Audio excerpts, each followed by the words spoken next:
The Manila Collectible is a gift store located in Intramuros, Manila.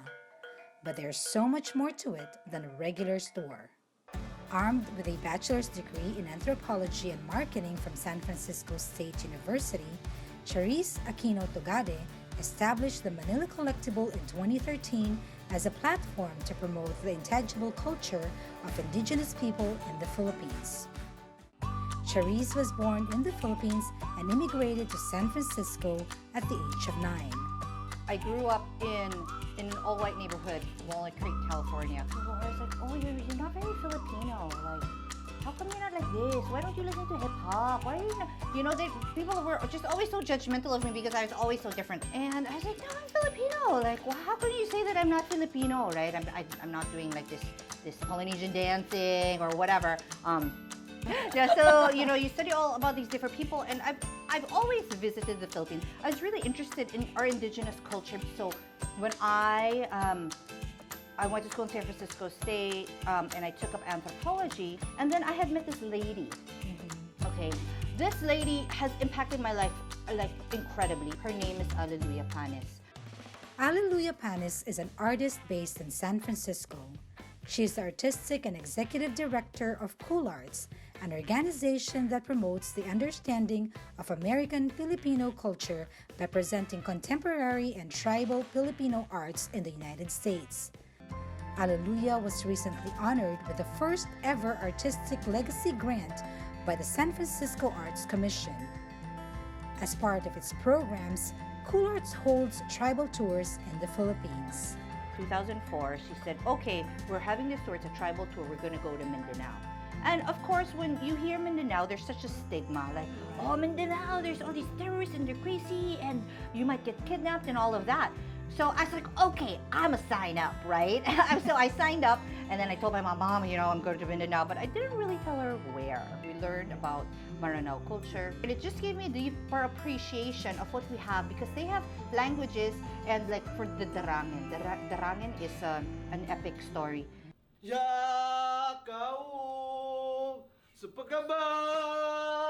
This epic is not chanted in Maranao, it's chanted in a very, very old language, older than Maranao. It was during one of the rituals performed by a shaman among the Lumads that Charisse experienced something out of this world. We go to this valley, right? It's in the middle of the night. It's like 12 o'clock. Full moon, it had just rained, so it had that National Geographic feeling, right? So there's all this there, and then there's this community, and they're drumming, drumming, but they're so poor, they don't have any drums. It's lata. Chuk, chuk, chuk. And then we were told to, you know, wait a couple of hours because the shaman was preparing.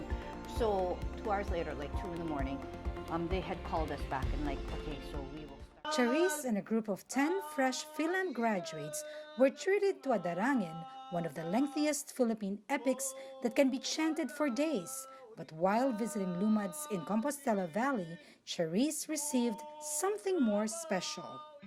There was a pig. Squeak, squeak, squeak. So the pig was squealing, and there was a shaman with a spear going around, dun, dun, dun, dun, and then there were drums, okay? So me from America, I'm like, oh, what is this? This is so exciting. I don't know what he's saying, right? Because it's another language, it's not Bisaya. So, you know, it's very interesting. So for 2 hours, he's chanting, and he switches, like, his voice changes. So from high, no. It looked like something entered him. Like maybe a spirit, yeah, because he was invoking the spirits to thank the spirits for their ancestral domain and all of that. So he starts going around with a different voice, and then he mock spears the pig, and then he gives the spear to me. Okay, so I'm like this, oh my gosh, what am I gonna do? Like, what am I supposed to do? So he tells me to spear the pig, obviously in a language that I don't understand, but I see him do that. So I get the spear, and I go around this pig, and I spear it, right? Which is, okay, so I spear it, and there's all these drums, and all of a sudden, something happened to me that was just crazy. All this, like, because we were in a valley, right? I felt like all of the energy from the valley, from the drumming, from the people went through me, and I had all my hair stood up, like I was tingling all over, right? And my senses were heightened, like so much so that I couldn't sleep for 2 days, and I could see things like if there's a tree like 100 feet away, I could see like the butterfly or the ant, and I said, whoa, I could see, like I could hear, and like what happened to me? That encounter with a shaman inspired Charisse to promote and protect Philippine indigenous culture and heritage, starting off with Culture Aid. Culture Aid is a non-profit that provides a venue to empower artisans and promote Philippine cultural identity and heritage. And then Manila Collectible is the sister social enterprise of Culture Aid. So whatever programs that the Culture Aid has, or whatever tangible items are produced from that, then there would be a venue for these products, because people in the end, you could promote intangible cultural as much as you want, but people need something tangible. So with Manila Collectible and with Culture Aid, you're really raising awareness about the Filipino heritage and Filipino culture to an entirely new level. Beyond the tinikling, not that there's anything wrong with that, obviously, but it's obviously beyond that. Yeah. Why is it important? The story and the Filipino story is different, okay? It's like different people na, okay? Because it's different background, they grew up differently. So like with Philams, for example, when their parents migrated, they didn't really teach their culture, so they can't speak the language. They don't know about the culture. Some of them don't even like the culture, and they tend to